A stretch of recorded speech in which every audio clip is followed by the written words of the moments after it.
उद्धव ठाकरेंच्या बैठकीनंतर खासदार नागेश पाटील पत्रकार परिषद घेणार। आष्टीकर पत्रकार परिषदेतून काय भूमिका मांडणार याकडे लक्ष।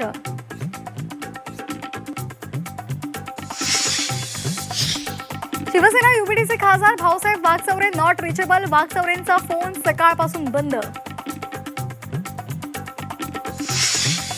आम्हीही आता ऑपरेशन लांडगा करणार आहोत। ऑपरेशन टायगरच्या चर्चांना राऊतांचं उत्तर। तुम्हाला फक्त ऑपरेशन गिधाड शोभतं। नवनाथ बन यांचा राऊतांना टोला। आमदार रोहित पवार यांच्या आंदोलनाचा तिसरा दिवस। आज संध्याकाळपर्यंत ठोस निर्णय न झाल्यास आंदोलन अधिक तीव्र करणार। रोहित पवारांचा सरकारला अल्टिमेटम।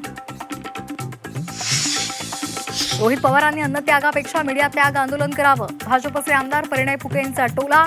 आंदोलन शेतकरी कर्जमाफीसाठी नसून बँकांसाठी असल्याचा घणाघात।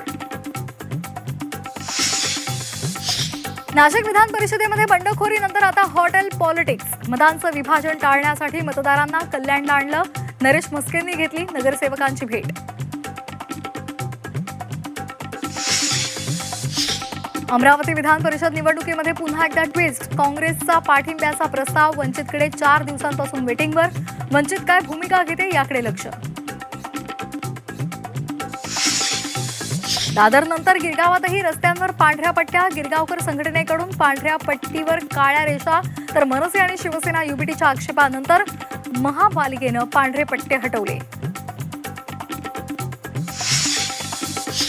पांढऱ्या पट्ट्यांवरून जैन मुनी आणि मनसेमध्ये वादाचे रंग। मुंब्र्यामध्ये काळं फासायला कधी जाणार? जैन मुनी निलेशचंद्र यांचा सवाल। तर मुंब्र्यामध्ये जाऊन पांढरी पट्टी मारून दाखवा।